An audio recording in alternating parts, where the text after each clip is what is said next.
하나님 말씀 보시겠습니다. 마태복음 16장 오늘은 21절부터 23절까지 말씀 보시겠습니다. 마태복음 16장 21절부터 23절까지 말씀입니다. 네, 세 절밖에 안 되니까 우리 한 목소리로 마태복음 16장 21절부터 23절까지 우리 합독하시겠습니다.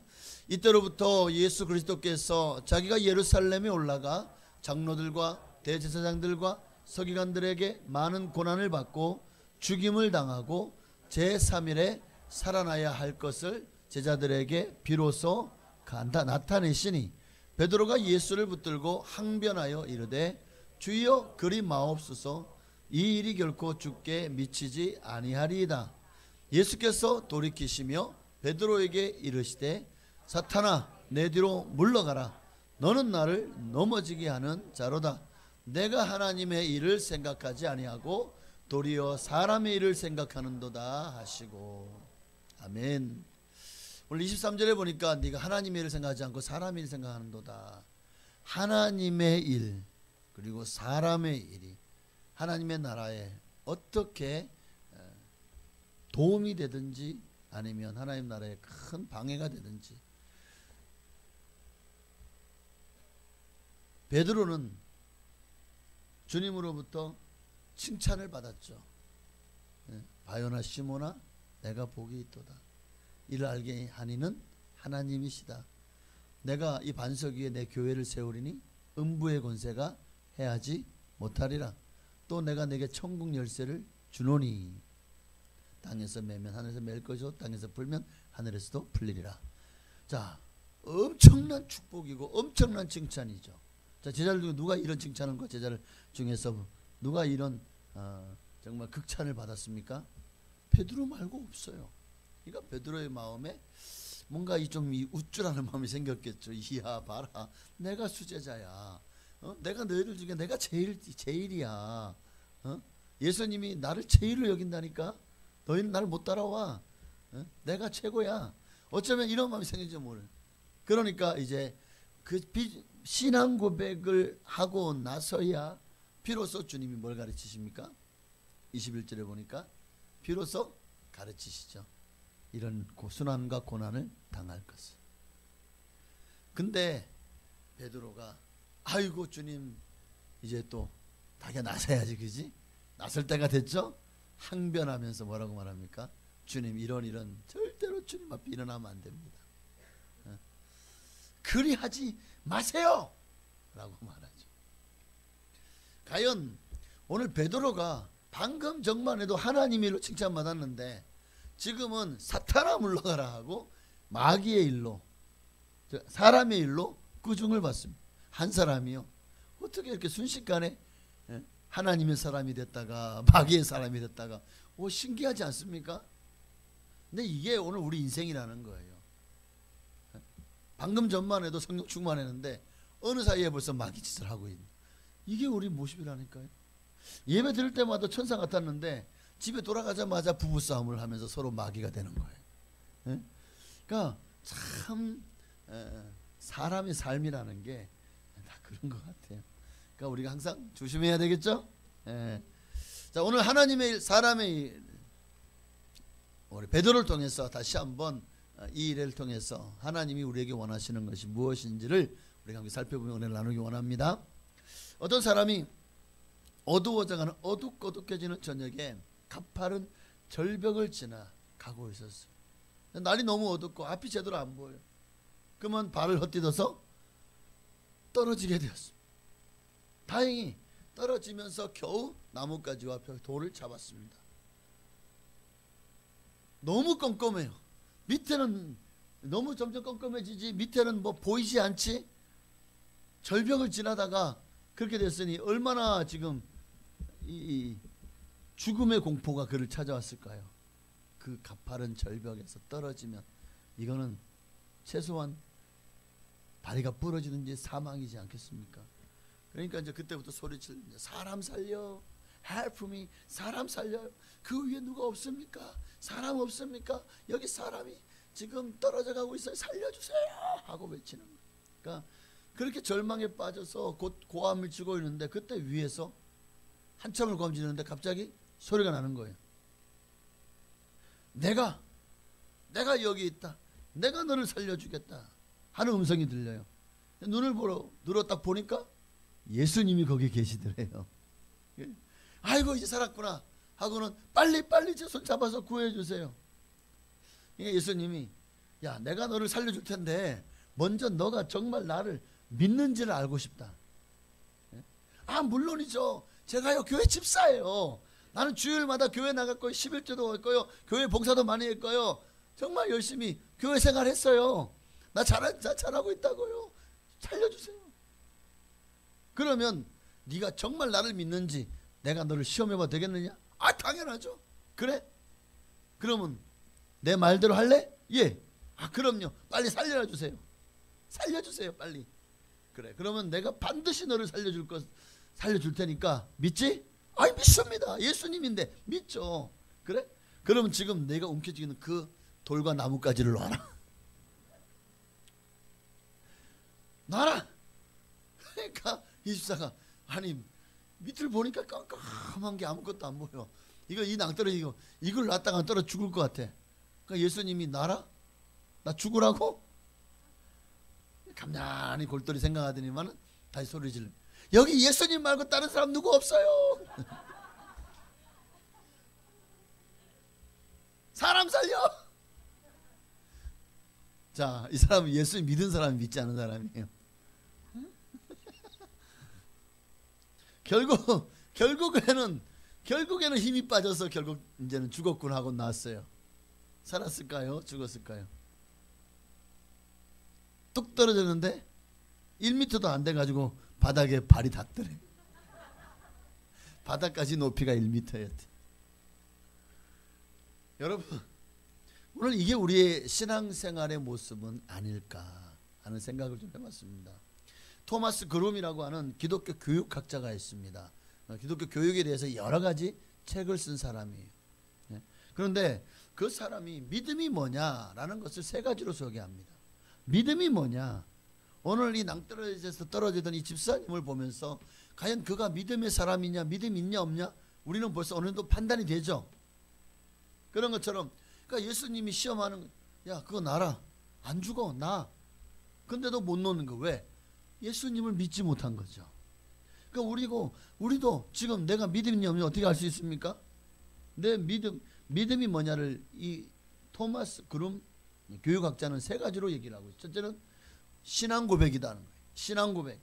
예수가 그리스도심이 하나님의 아들이요 구세주임을 깨닫고 믿고 고백하는 거예요. 이거를 믿음이다 라고 말합니다. 믿음은 참된 믿음은 신앙 고백에서부터 시작된다. 거기서부터 하나님의 구원과 축복이 임하는 거예요. 오늘 베드로의 이 신앙 고백이 여러분 내 생명과 바꿀 수 있을 만한 그런 가치를 지녔잖아요. 과연 그 가치를 돈으로 환산할 수 있을까요? 자 얼마를 주면 여러분 생명과 바꿀래요? 네? 얼마를 주면 여러분 생명과 바꾸겠습니까?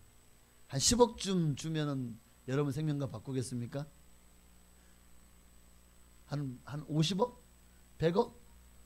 그 만져볼 수 없는 돈인데 한 100억쯤 주면은 여러분 생명과 바꾸겠습니까? 아 100억 있으면 뭐하냐고 내 생명이. 그러니까 오늘 우리가 받은 이 믿음으로 말미암아 받은 구원의 가치는 돈으로 환산할 수 없는 값진 것이라는 거잖아요. 믿음을 돈으로 살 수 있어요?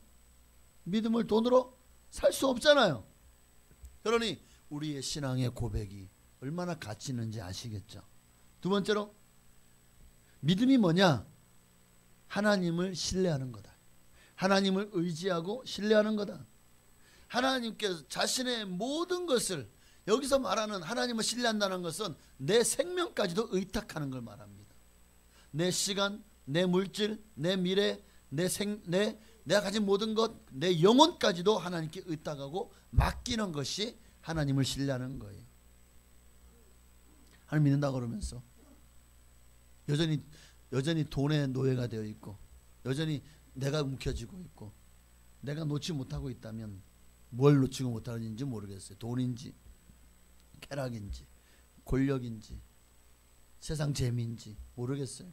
어떤 사람들에겐 드라마가 될 수도 있고, 어떤 이제 요즘 젊은 애들은 웹툰이 될 수도 있겠고, 게임이 될 수도 있겠고, 수많은 것들이 오늘날 우리에게 하나님 이거를 놔라고 말합니다. 그럴 때 우리가 하나님이 정말 믿음으로 사는 사람은 놓을 수 있겠죠. 믿음으로 살지 못하는 사람은 그걸 놓지 못해요.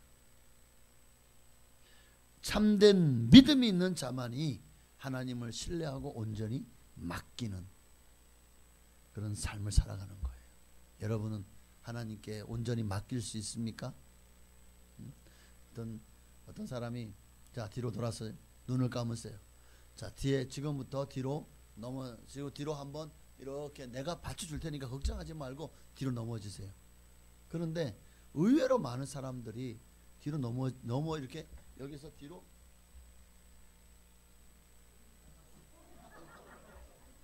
넘어지지를 못하더래요. 네. 아니 뒤에서 내가 잡아줄 테니까 뒤로 이렇게 넘어져 보세요. 근데 의외로 많은 사람들이 넘어지지 못하더라는 거예요. 왜? 이 사람이 나를 안 놓으면 나 여기서 뒤로 떨어져서 대가리 깨지면 어떡해. 내진탕 걸리면 큰일 나잖아요. 네.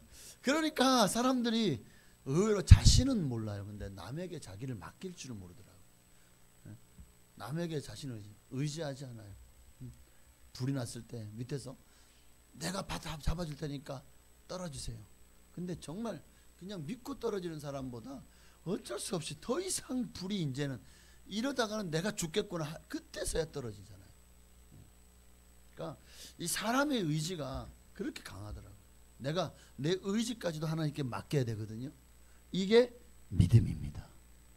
내 의지까지도 전적으로 하나님께 신뢰하고 의뢰하고 맡기는 거예요. 우리가 믿음이라고 생각할 때 내 의지와 믿음을 따로 떼어놓으려고 하는데 이거는 잘못된 생각입니다. 내 의지까지도 하나님께 맡겨버리는 거예요. 마지막 세 번째 믿음이 뭐냐? 순종이다. 나의 의지를 꺾는 거예요. 내 뜻, 내 생각, 내 계획이 하나님의 뜻, 하나님의 계획, 하나님의 마음에 역행하거나 부딪힌다면 내 의지를 꺾어야 돼요. 내 마음을 꺾어야 돼요. 내가 주인 삼았던 것들을 내려놓고 주님을 주인 삼는 삶입니다. 그리고 찬양했던 것처럼 내가 주인 삼은 모든 것 내려놓고 내 주 대신 주 앞에 나가 내가 사랑했던 모든 것 내려놓고 주님만 사랑해. 이게 믿음이에요. 이게 믿음이라고. 그런데 우리는 너무나도 우리가 믿는다고 하면서 실제로 내가 사랑했던 모든 것을 내려놓질 않아요. 그러면서 주여 믿습니다라고 하죠. 그 믿음은 온전한 믿음이 아니겠죠. 자, 오늘 베드로의 신앙 고백을 들으시고 우리 주님은 기뻐하셨습니다. 그 주님은 바로 이어서 당신이 이 땅에 오신 목적과 이유를 제자들에게 말씀해 주시죠. 그게 이제 21절입니다. 이때로부터 예수 그리스도께서 자기가 예루살렘 올라가서 장로들과 제사장들과 서기관들에게 많은 고난을 받고 죽임을 당하고 제3일에 살아나야 될 것을 제자들에게 피로써 나타내신 거예요. 자, 여기 보니까 두 가지 중요한 단어가 있어요. 첫째는 이때로부터. 베드로의 신앙 고백으로부터라는 말이죠. 그들이 예수가 메시아인 것을 분명히 인지하고 그들이 인식했을 때부터라는 말입니다. 예수님이 이 땅에 인류를 구원하러 보낸 하나님의 아들이심을 그들이 확실히 인지한 이후로부터 이제 예수님이 나 예루살렘 간다, 죽으러 간다, 고난받으러 간다 라는 것을 비로소 제자들에게 나타내셨다. 이전까지는 전혀 언급치 않았죠. 그러니까 이제야 주님께서 죽으시고 부활하실 것에 대해서 제자들에게 말씀하십니다. 자, 이 중요한 진리, 이게 복음이잖아요. 예수님이 우리 죄를 위해 십자가 못 박혀 죽으시고 우리에게 영원한 생명을 주시기 위해서 부활하셨다. 이 사실이 이게 우리가 믿는 복음의 가장 중요한 골자거든요. 근데 이 중요한 진리를 제자들에게 비로소 이제 드러내놓고 가르치십니다. 여기서 우리는 정말 중요한 영적 진리 하나를 발견하게 됩니다. 그게 뭐냐? 참된 신앙 고백이 있는 곳에 하나님의 깊은 진리와 영적인 비밀이 열려진다는 거예요. 알려진다는 거예요. 참된 신앙 고백이 있는 곳에 하나님이 임하시고 역사하십니다. 하나님의 비밀이 열려집니다. 또한 우리는 여기서 하나님의 때를 봅니다. 주님도 제자들과 그렇게 공생에 오랫동안 3년 반 동안을 따라다니고 그렇게 예수님이 그들과 함께 했지만 정말 이 비밀을 신앙 고백 이후에야 말씀하신 거예요. 이게 하나님의 때입니다. 우리는 자꾸 우리의 때에 내가 전도하는 영혼을 구원해 주세요. 나의 때에 내 문제를 해결해 주세요. 내가 원하는 때에 이 일이 일어나고 내 소원이 이루어지고 내 꿈이 이루어지고 내가 원하는 것들을 다 하나님 들어주세요. 어쩌면 우리는 자꾸 우리 때를 우깁니다. 하나님 앞에. 그러나 분명한 이때로부터 예수님도 하나님이 이제 이때다 라고 했을 때야 비로소 이 진리의 비밀을 제자들에게 가르쳤던 것처럼 오늘 우리도 하나님이요 이때로부터 그러니까 하나님의 때를 기다려야 됩니다. 하나님의 때가 있어요. 여러분 주님이 여러분 모두를 사랑하십니다. 믿습니까? 그러나 우리 모두에게 천국 비밀을 다 가르쳐 주시는 것은 아니죠. 사도 바울은 셋째 하늘에 올라갔다 왔습니다. 모든 사람이 다 셋째 하늘에 올라갔다 오는 거 아니죠. 그 비밀을 통해서 그 비밀을 보여주고 이로 말미암아 하나님 나라를 위해서 하나님이 큰 일을 행하시려고 또 사도 바울을 통해서 이 성경을 기록하게 하면서 또 필요하기 때문에 하나님이 바울을 셋째 하늘에 들어 올리신 거잖아요. 그러니까 하나님의 때가 있어요. 하나님이 부활하신 후에도 그 예수님이 보여주신 모든 것들을 당신을 계시하시고 이 모든 것들 다 때가 있었습니다. 그 때에 맞춰서 오셨고 그때 예수님이 제자들이 그렇게 고기 잡으러 갔을 때 그런데도 주님이 기다리시죠. 가지마! 라고 나타나서 말씀하셨는데도 내버려두세요. 그리고 이제 그들이 고기 잡는데 고기가 잡혀요? 안 잡혀요? 안 잡혀요. 어느새 다시 주님이 그리고 이제 새벽이 맞아 오는데 보니까 바닷가에 누가 모닥불을 펴놓고 떡을 굽고 있네. 그 보니까 예수님이야. 베드로는 뛰어서 헤엄쳐서 예수님께 오고 나머지는 배를 대고 주님께 나오죠. 너희에게 잡은 물고기가 몇 개 있느냐? 이 고기를 잡은 거 그나마 몇 마리 갖다가 구워가지고 제자들과 나눠 드시죠. 부활하셨지만 드셨다는 걸. 부활하시는 영으로만 부활하는 게 아니라는 걸 말씀하고 예수님도 부활체를 입으셨다는 겁니다. 자, 그래서 넌 나를 만져봐라 그러잖아요. 영은 살과 뼈가 없으되 나는 있느니라. 그래서 도마에게 보이시면서 여기 손 구멍에 못자국에다 손을 넣어봐라. 그리고 믿지 않는 자가 되지 말고 믿는 자가 되라고 하시잖아요. 자, 때가 되기 전까지 예수님은 십자가의 고난과 부활을 말씀하지 않으셨습니다. 때가 안 했기 때문에. 그러나 이제는 내가 예루살렘 올라가서 사람들의 고난을 받고 죽게 될 것이다. 그리고 3일 만에 부활할 것이다를 말씀하십니다. 제자들은 지금 이 하시는 예수님 말씀을 깨닫지 못하죠. 그래서 22절에 이제 다시 또 깨닫지 못하는 제자들을 대변해서 또 누가? 대변인 수제자 베드로가 22절에 예수님을 붙들고 뭐하죠? 항변한다. 그래서 예수님을 이렇게 예수님을 부탁을 한다. 아니면 예수님께 곤면을 한다. 이런 게 아니에요. 항변하여 이르되 주여 그리 마옵소서 이 일이 결코 주께 미치지 아니하리다. 자, 이 얘기를 들은 예수님이 180도 마음이 바뀌신 건가요? 아니죠. 베드로를 강하게 책망하시죠. 그게 23절입니다. 사탄아 내 뒤로 물러가라. 너는 나를 넘어지게 하는 자로다. 네가 하나님의 일을 생각지 아니하고 사람의 일을 생각하는도다. 자, 이 말씀을 어떻게 해석해야 될까요? 22절에 왜 예수님이 사탄아 물러가라. 이 베드로가 교회를 세우리라. 내가 너희 신앙 고백에 내 교회를 세우리 음부의 권세 헤아리지 못하리라. 내가 너에게 천국 열쇠를 주리라 했던 베드로가 어느새 사탄이 되었어요. 너무 사탄한 애들로 물러가라. 너는 나를 넘어지게 하는 자로 너가 되었어. 왜 예수님이 베드로를 꾸짖을 수밖에 없었을까요? 다시 22절을 보면 두 가지 이유가 나와요. 첫 번째는 항변하여 이르되. 항변한다는 말이 뭐냐면 책망한다, 비난하다, 경고하다, 꾸짖다라는 말, 의미를 가지고 있어요. 그러니까 예수님을 지금 뭐 하고 있는 거예요?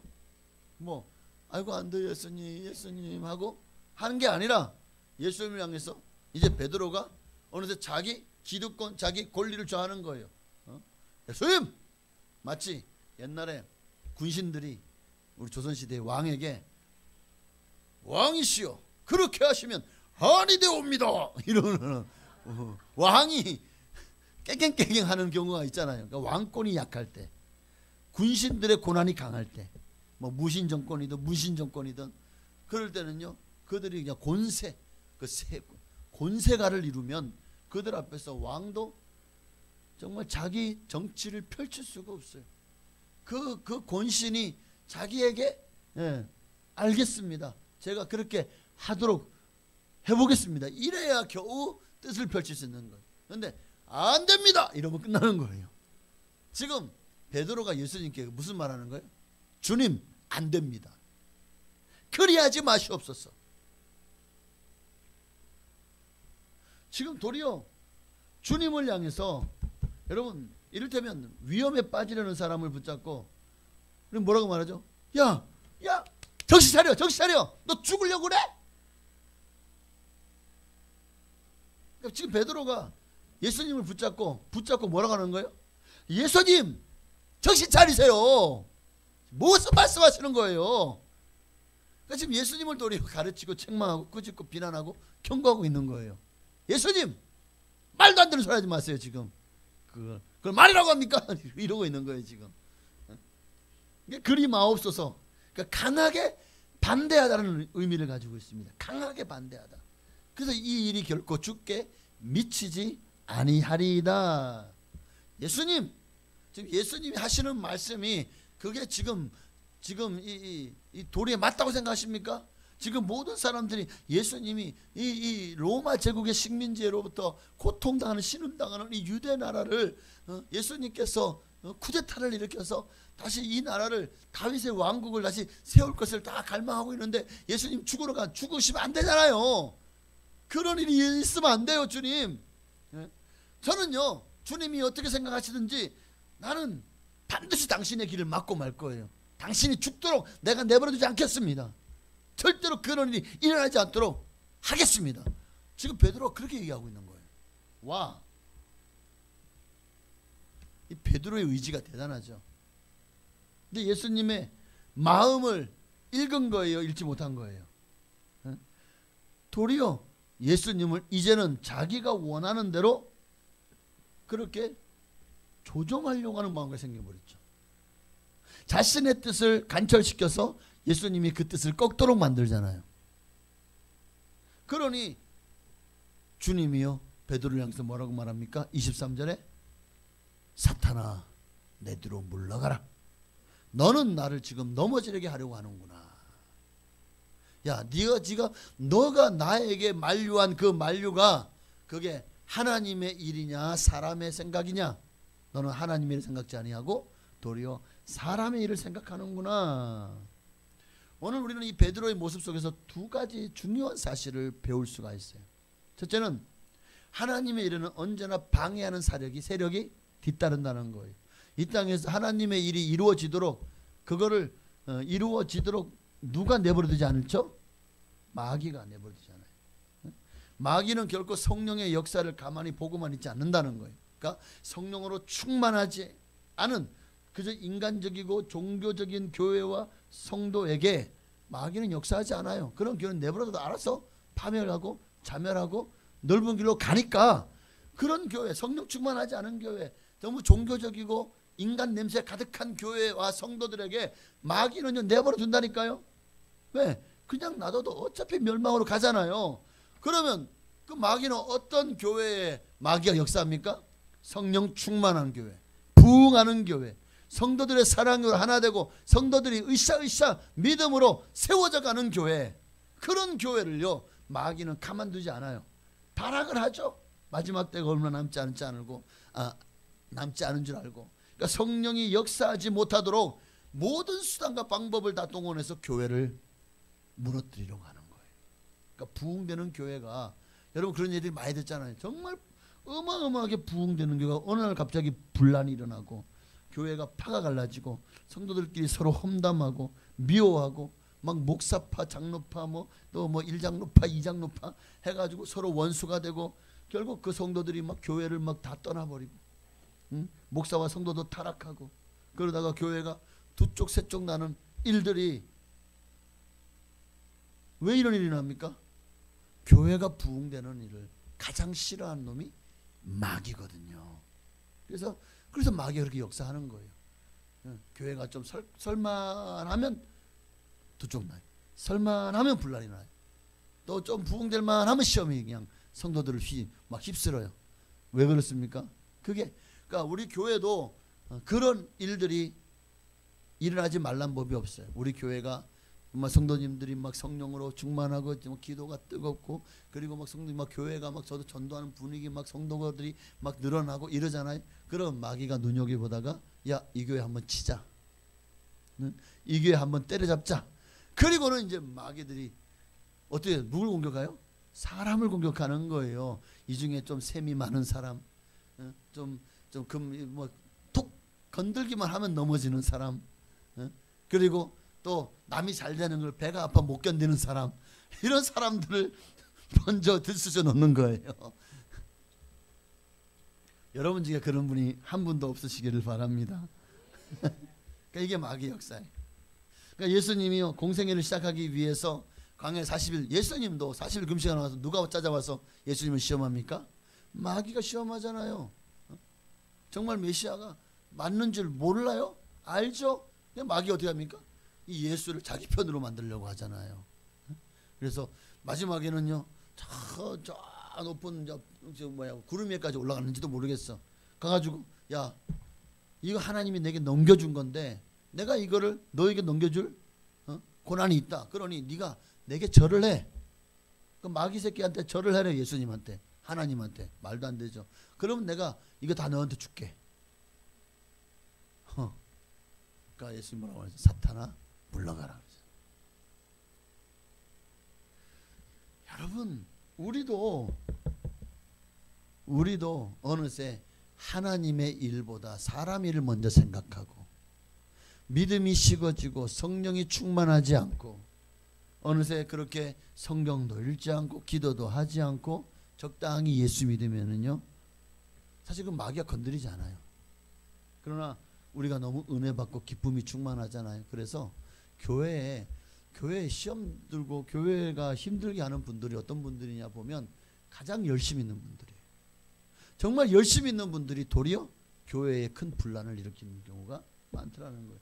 아이러니하지 않습니까? 그냥 교회만 왔다 갔다 하는 분들은 별 관심이 없어, 교회. 그러니까 이런 분들은 그냥 시험에 들 일도 없고 교회를 시험에 들게 할 일도 없어요.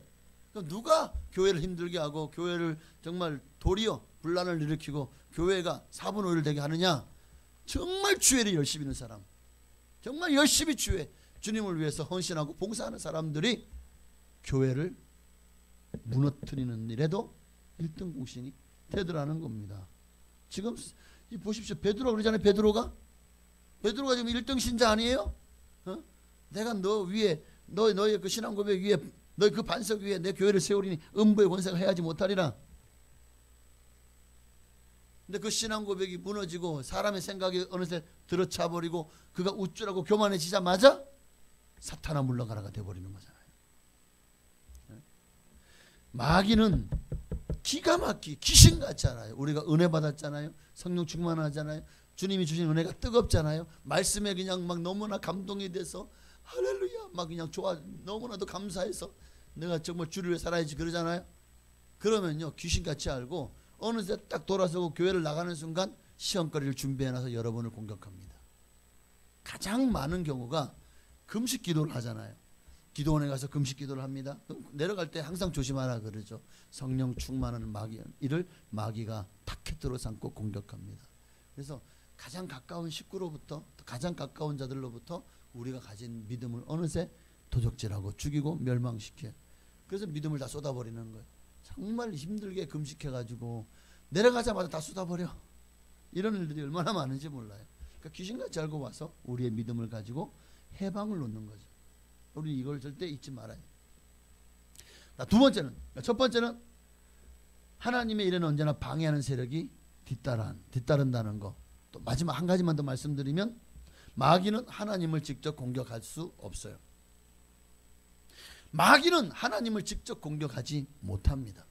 그래서 욥기도 보면은 이 참수하는 자가 와가지고 하나님 직접 공격합니까? 아니죠. 사람을 공격하죠. 욥을 보세요. 하나님이 복을 주니까 저렇게 하나님을 잘생겨서 보이죠. 그 사람에게 있는 거 다 주님이 주신 축복을 다 뺏어보세요. 원망할걸요?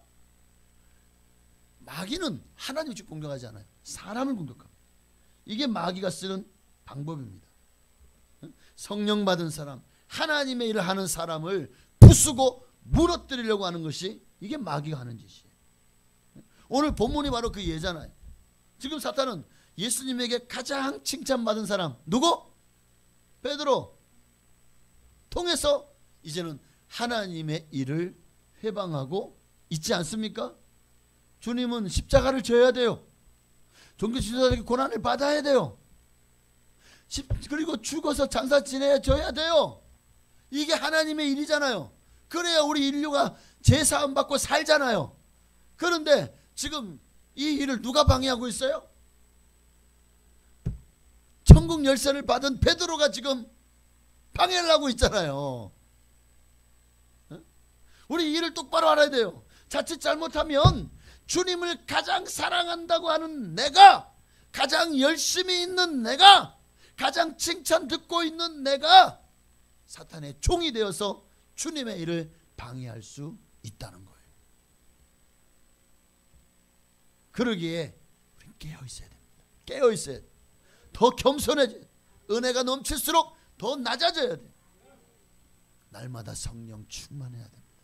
주님은요, 성령, 교만한 사람 하는데 지시지만 겸손한 사람은 하나님께서 들어 사용하시잖아요. 그래서 거만한 마음은 넘어짐의 앞잡이에요. 그렇게 말씀하시잖아요. 자, 마지막으로 한 가지만 더 우리가 생각해야 될 것은 베드로가 왜 갑자기 그것도 순식간에 이렇게 변질되었을까 하는 거예요. 조금 전에 칭찬드렸던 베드로가 왜 이렇게 변질되었죠? 왜 금방 사탄아 물러가라, 사탄의 종이 되어서 인류 구원을 향한 주님의 원대한 계획을 왜 막는 자가 되었죠? 왜?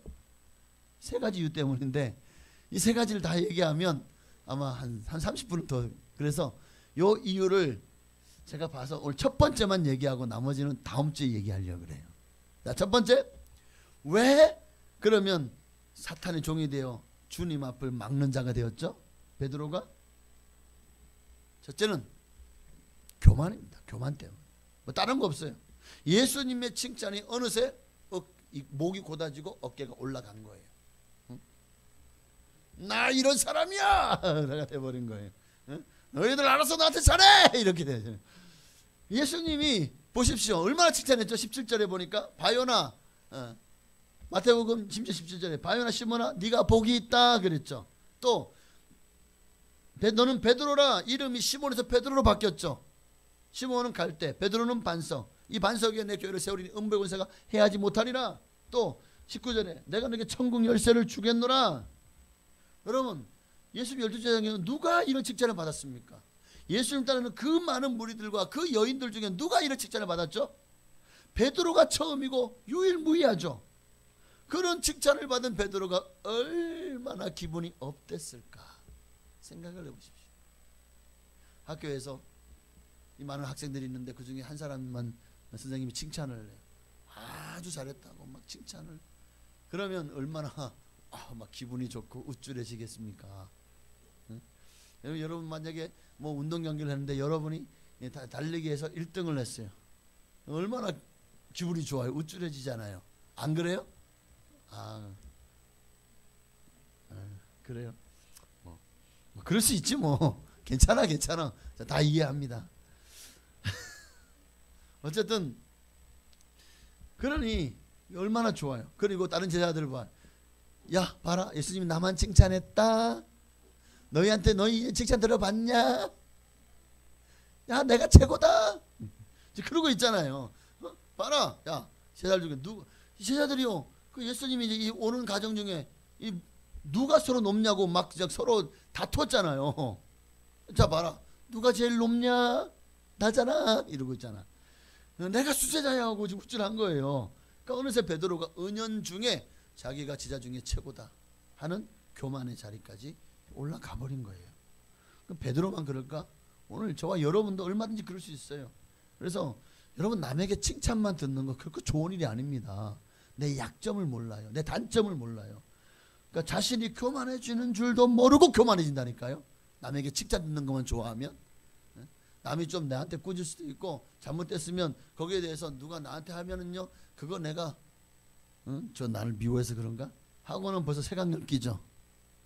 어느새 남에게 뭐 권면을 받는다든가 꾸중을 듣는다든가 아니면 남에게 내 단점을 지적받는다든가 하는 것에 대해서 어느새 받아들이지 않아요. 이런 왕들이 폭군이 되더라고요.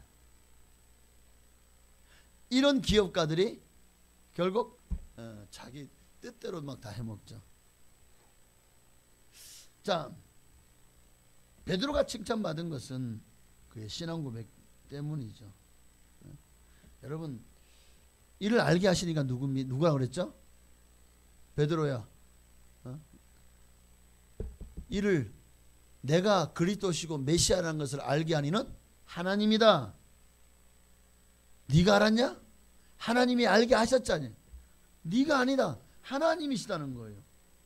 그러니까 지금 베드로가 자기가 영광을 받고 우쭐해질 것이 아니라 이걸 알게 하는 분이 하나님이시니까 누구에게 영광을 돌려야 돼요? 하나님께 영광을 돌려야 될 거 아닙니까? 근데 지금 하나님 받아야 될 영광을 지금 베드로가 자기가 받고 있는 거잖아요. 그 영광을 내가 받은 거예요. 내가 최고야. 예수님 칭찬하시니까 그걸 아니에요 주님, 이거 하나님이 알게 하셨어요. 하나님 영광 받으세요. 이래야 되잖아요. 그런데 막 그냥 점점 올라가요. 점점. 이러다 패가 망신한 사람들이 성경에 여럿 나오잖아요. 그 중에 하나가 사울 왕이죠. 사람들이 칭찬하니까 자기가 최고인 줄 알고, 그러다 결국 어떻게 됩니까? 교만해졌죠. 교만해지는 그 틈을 귀신이 타고 들어와서 악신이 들리잖아요. 결국 그렇게 미쳐 살다가 가문과 함께 망하지 않습니까? 사울 왕이 하나님이 기름 부어 세웠는데 결국 마귀와 함께 가문과 함께 망해버리잖아요. 자, 바벨론의 느부갓네살 왕 굉장히 교만했지.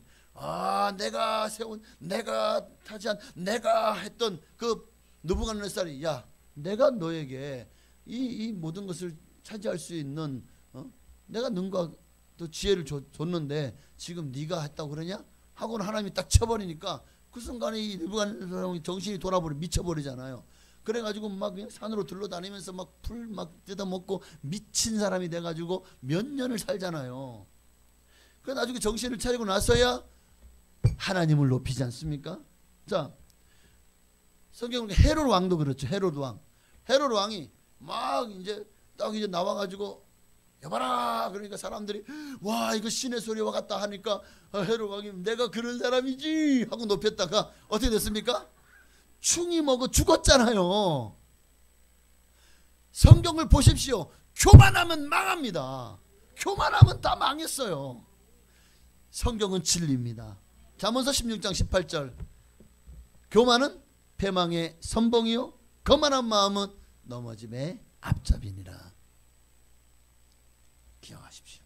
왜 베드로가 칭찬받았다가 이렇게까지 사탄아 물러가라 하고 주님 앞에서 마귀의 도구가 되어졌습니까? 바로 교만했기 때문에. 나머지는 다음 주에 기도하겠습니다. 다음 주 좀 기대가 되나요?